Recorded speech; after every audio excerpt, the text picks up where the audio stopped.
1장 1절 우리 한번 보시겠습니까?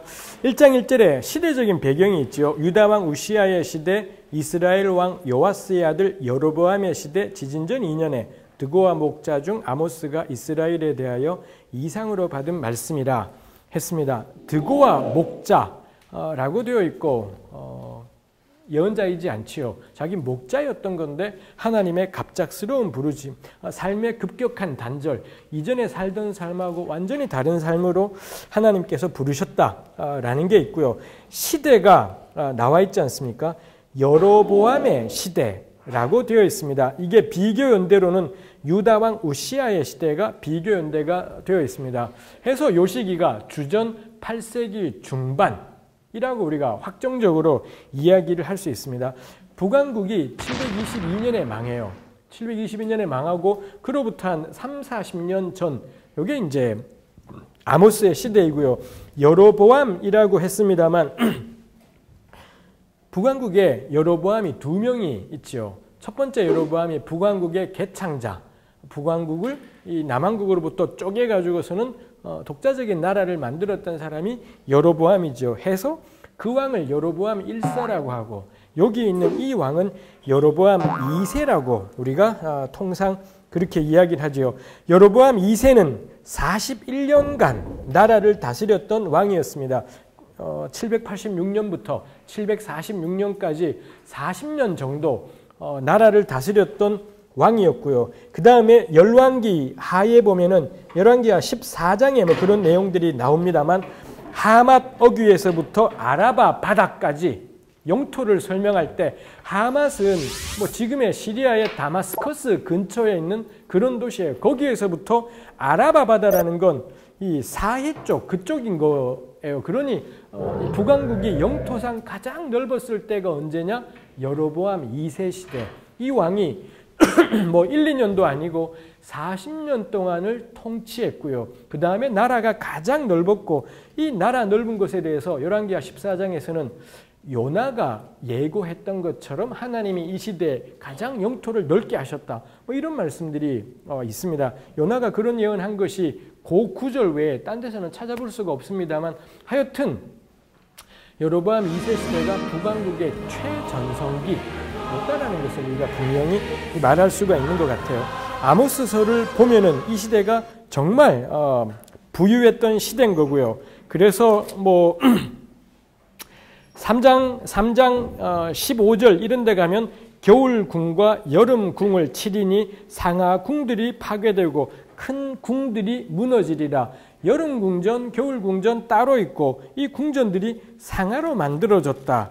뭐 이런 이야기들이 나와 있는 것이죠. 이 북왕국 시대의 이 부유함들을 말해주는 걸 겁니다.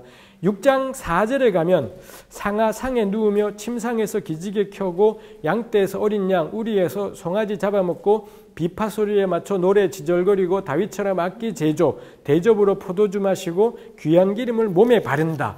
뭐 이런 이야기들도 북왕국 시대 때의 사치스러움, 호화로움, 부귀영화 뭐 이런 것들을 이야기하는 구절들이라고 할 수 있죠. 아모스서에도 이때가 참 잘 나가던 시대구나라는 걸 알 수가 있고 열왕기서를 보아도 열왕기 기자는 여로보암 2세 시대가 겁나 못마땅했습니다. 열왕기 기자는 역사를 객관적으로 묘사하는 거에 아무 관심이 없어요. 그래서 41년이나 다스렸고 최전성기였었는데 딱 7절 정도를 하래요. 그리고는 그 가운데 핵심적인 평가는 여로보암 2세 못돼 먹었다. 이 여로보암 1세의 길을 따라서 하나님 보시기에 악한 길을 행했다. 딱 요거로 이 시대를 그냥 싸잡아서 평가를 해버리는 거죠. 그러면서 이제 그 뒤에 사실 자체는 개무시할 수 없었기 때문에 요나가 이야기했던 대로 이 하맛 어귀에서부터 아라바 바다까지 이만큼의 영토를 회복했다. 뭐 이런 내용들을 제가 읽으면서 느끼는 게 겁나 떨떠름하게 왜 이런 양아치 같은 왕의 시대에 이렇게 잘 나가는 거지? 이 떨떠름함이 그 열왕기하 14장 서술들에 나와 있다 싶은 것이 있습니다. 열왕기 기자가 보기에 제일 난감한 시대가 이 북왕국 여로보암의 시대고요. 남왕국 요시아의 시대예요. 요시야는 그렇게 순종했고 여호와의 율법에 열심이었던 왕인데 전사예요. 전쟁에서 갑작스럽게 패배해서 죽게 돼서 진짜 납득하기 어려운 사건인 거고, 여로보암의 시대도 이렇게 못돼 먹은 왕인데 40년을 통치를 하고 영토는 가장 넓어지고 부귀영화가 넘쳐났던 그런 시대였다라는 겁니다. 그 다음에 이 북왕국 요 시대 여로보암 2세 시대의 특징을 우리가 들 수 있는 것이 가령 4장 4절에 보시면 4장 4절에 너희는 베델에 가서 범죄하며 길갈에 가서 죄를 더하며 아침마다 너희 희생 3일마다 11조 누룩 넣은 것 불살라 수은제 낙헌제 뭐 이런 이야기들이 있지 않습니까? 이런 이야기들이 우리에게 이야기해 주는 바가 뭐냐 하면 이 북왕국 시대 여로보암 시대가 제사가 넘쳐나던 시대였다 라는 겁니다. 뭐 열왕기에서도 이거 하나님께서 요 시대를 영토를 가장 넓게 하신 거다 이런 언급이 있기도 했거니와 왜 여로보암 시대 때 제사가 넘쳤겠습니까?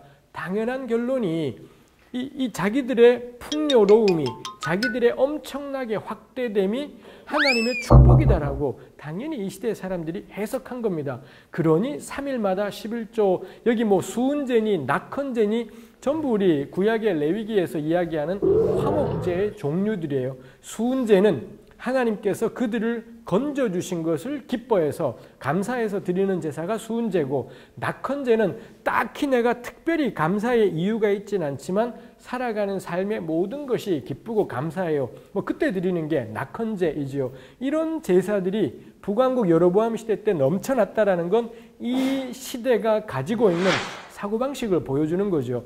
이 물자가 넘쳐났고요. 나라 강했고 부도 부귀영화도 넘쳐났고 그리고 그와 더불어서 제사도 넘쳐나요. 이 모든 풍요로움이 그냥 아무렇게나 온 것이 아니라 하나님께로부터 온 거다. 하나님이 우리에게 축복하시고 복을 주신 거다. 이런 것들이 이런 낙관이라든지 여유라든지 뭐 이런 것들이 가득하던 시대가 북왕국 여로보암 2세의 시대였다라는 것입니다. 이게 하나님께서 아모스를 보내신 현실이었다라는 거죠. 이런 현실 속에서 우리가 가령 아모스라면 가서 무슨 말씀을 전할 수가 있겠습니까? 이런 현실 속에 아모스가 가서 발견하고 줄기차게 고발하는 내용들이 뭐냐 하면은 우리 아모스에서 나타나죠. 가난 문제였습니다. 특이하게도 예언자가 가난 문제를 붙들고서는 이 예언들을 하나님 말씀들 일하면서 이 예언자가 선포를 한 거지요. 가령 4장 1절에 사마리아 산에 사는 바산의 암소들아 이 말을 들으라. 너희는 힘없는 자를 학대하고 가난한 자를 압제하는구나. 뭐 이런 말씀들이 5장에 가면 5장 11절에 5장 7절에 정의를 쓴 쑥으로 바꾸고 공의를 땅에 던지는 자들 11절에 가면 너희가 힘없는 자를 밟고 그에게서 미래 부당한 세를 거두었다. 12절 너희의 허물과 죄악이 무겁고 많다. 너희는 어인을 학대 뇌물받고 가난한 자 억울케 하는 자.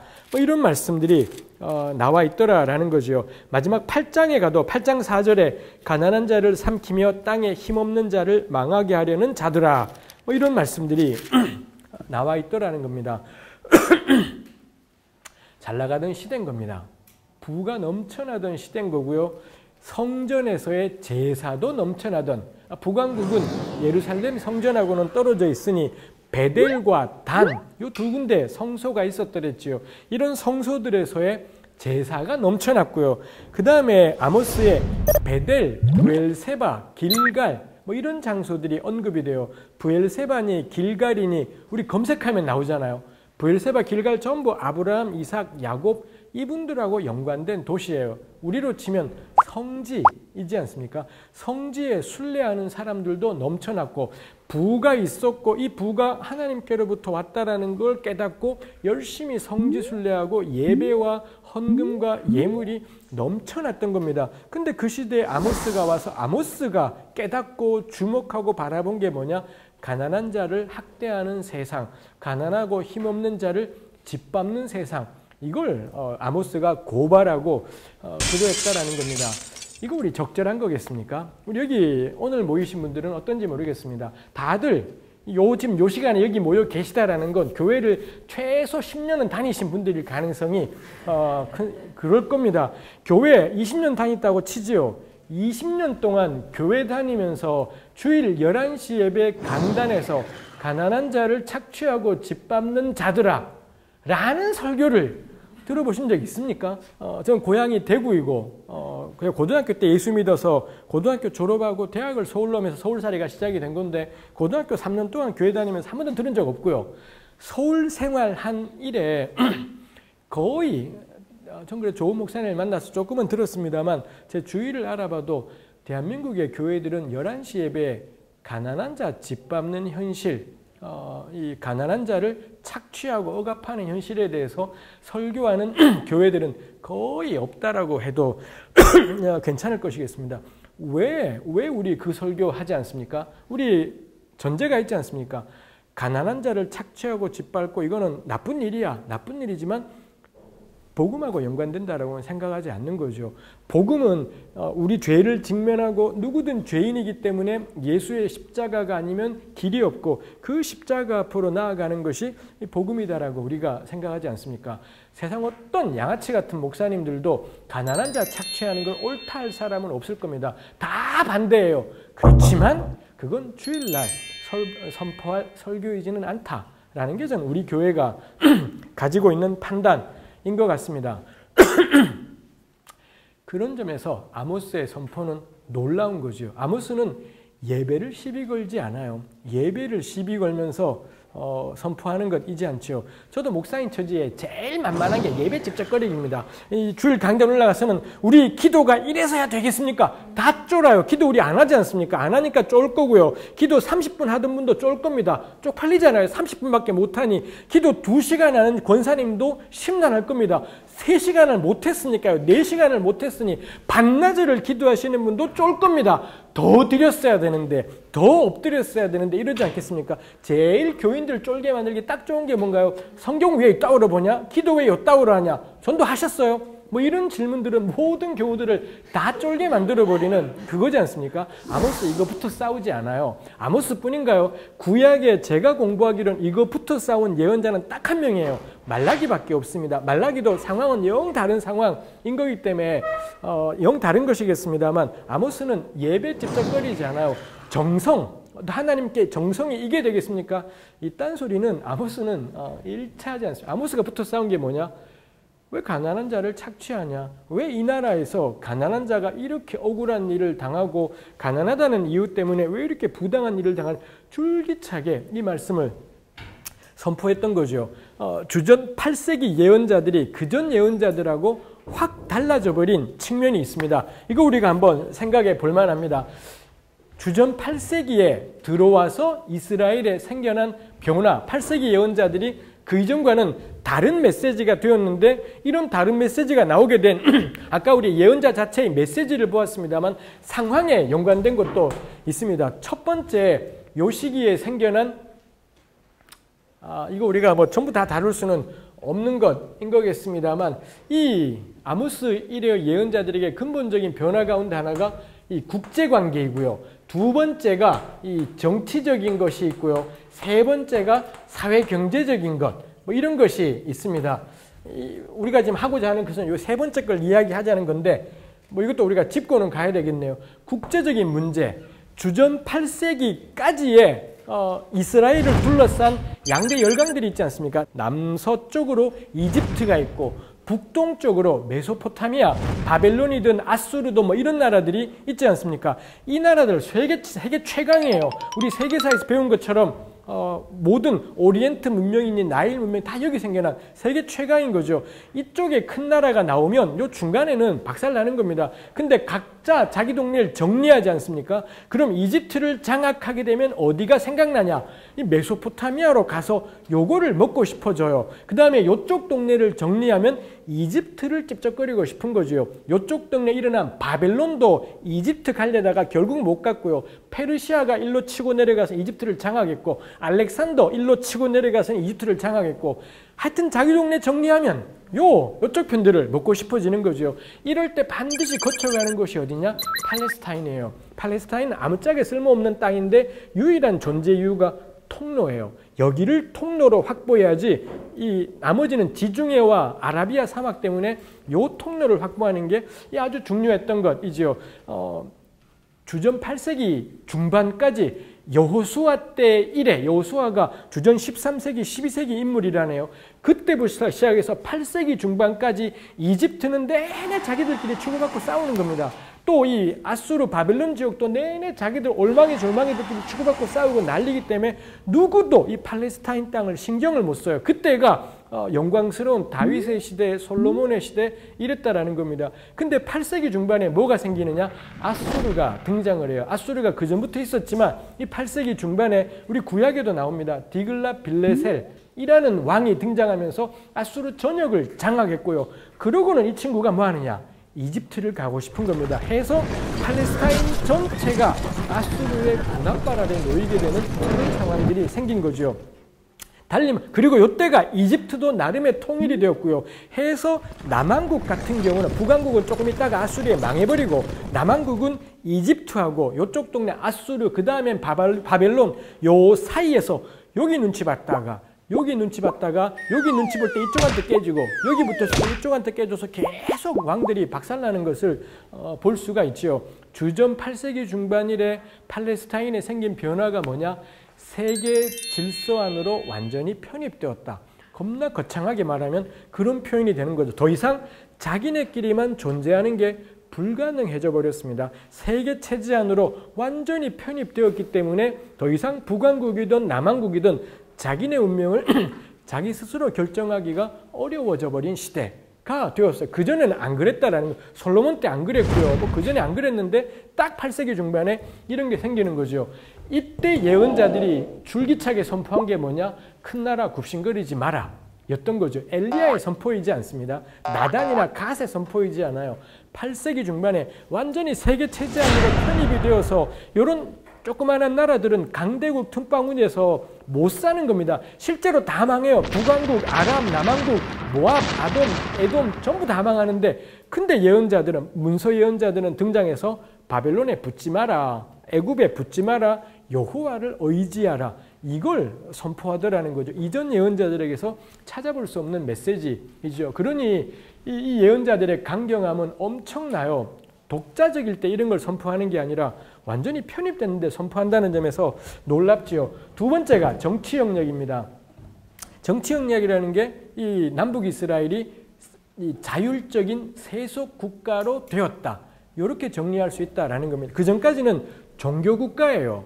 하나님의 말씀을 받은 누군가가 뭐라 말하면 거기에다가 껍벅 죽고 엎드려야 되고 뭐 이랬던, 그래서 사무엘이 왕을 바꿔버리잖아요. 사울을 세웠다가 마음에 안 들자 다윗에게 기름을 부어서 바꿔버리지 않습니까? 근데 이게 8세기 중반쯤 오게 되면 예언자들의 말이 왕에게 씨도 안 먹혀요. 예언자가 왕을 보고 뭐라 그러자 왕들이 뭐하냐, 예언자를 죽이든지 추방시켜버리든지 뭐 이런 일들이 일어나더라 이죠. 아모스 역시 7장에 보면 추방되는 것을 볼 수 있고요. 예레미야는 죽는 순간까지, 예레미야의 죽음이 성경에 안 나오지만 핍박 속에 계속 감옥 속에 살다가 그렇게 그의 삶을 끝내게 되고 뭐 이런 것이 있죠. 우리 보통 이스라엘이 신정국가라고 생각하지만 그렇지 않습니다. 8세기 중반부터의 이스라엘은 세속적인 자율국가, 여호와의 말씀이라는 게 형식적으로는 국교가 그거이지만 이 권력들이 예언자를 통해 선포되는 하나님 말씀을 개무시하던 시대가 이 8세기 중반의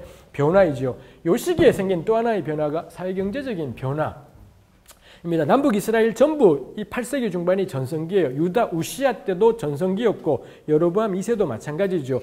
부가 막 축적이 되면서 이게 부가 다 교역하고도 연관이 돼요. 이 교역들이 활발해지면서 부가 들어왔을 때 문제는 이 부가 고르게 분배되지 않습니다. 이 교역의 활성화로 생긴 부는 100이면 100, 권력과 교역 당사자들에게 집중돼 버리지 그 땅을 살아가고 있던 일반 가난한 백성들에게는 이런 혜택들은 아무 상관도 없는 것이지요. 요때부터 생기는 게 뭐냐? 빈부격차. 이더라는 겁니다. 엘리야 시대 때도 가난했습니다. 근데 엘리야나 엘리사는 가난 문제로 입도 뻥끗한 적이 없다라는 거죠. 그때는 뭐 엘리사의 제자들은 진짜 가난했어요. 그래서 우르르 선생님 따라다니다가 먹을 게 없다. 가서 풀 뜯어와. 그래서 풀 뜯어와서 국 끓여 먹는데 막 독초 뜯어와서 중내 사내하고 막 이러지 않습니까? 지질이 궁상 공동체인데 이 공동체가 가난 문제로 전혀 괴로워하지도 않고 이거를 엘리사가 뭐라 말하지도 않고 그러더라는 겁니다. 이게 가난이 있지만 이게 큰 문제가 안 돼요. 근데 8세기 중반에 부가 들어오게 되고 나라가 이렇게 되면서 빈부 격차의 문제가 극심해지게 되는 거죠. 이 8세기 이래 아모스, 이사야, 호세야, 미가 이 예언자들의 예레미야, 에스겔의 공통 메시지가 뭐냐? 사회경제적인 문제. 가난 문제, 이거를 전면으로 끄집어내서는 당신이 여호와를 경외한다라는 증거가 뭐냐? 가난한 자에 대해서 어떻게 행하느냐. 이게 이 쟁점이 되어버리는 시대 것입니다. 이게 8세기가 가지고 온 변화인 거죠. 아모스부터 시작되었던 변화라고 할 수가 있겠습니다. 해서 뭐 이런 변화들, 그 이전 시기까지는 없던 이런 변화들이 8세기 이래 아모스 이래 예언자들에게 근본적인 이 바뀐 모습들을 가지고 오게 된 까닭이었다라는 거고, 뭐 그 점에서 이 아모스의 메시지는 오늘 우리하고도 연관되는 것이 있죠. 오늘의 우리 역시 신앙은 영적인 거다라고 우리가 생각을 하지 않습니까? 이 영적인 어떤 거라고 하지만 아모스가 우리에게 주는 교훈은 그런 거죠. 사회 경제적인 차원, 8세기 예언자들의 국제관계, 요거 신앙의 문제다라는 겁니다. 정치 문제, 요거 신앙의 문제다라는 거죠. 사회 경제적인 빈부격차 문제, 요거 신앙의 문제다라고 전면으로 이 여호와 하나님의 주권의 영역을 그 전까지는 성전이라고 생각을 했습니다. 근데 8세기 예언자들이래 국제정치, 국내정치, 사회경제적인 차원, 요 모든 것들이 야훼 신앙의 본질적인 영역이다라고 완벽하게 이 격상시켜낸 것이, 이 끄집어 올려낸 것이 8세기 예언자들의 특징이고 우리 지금 아모스서에서 보고 있습니다.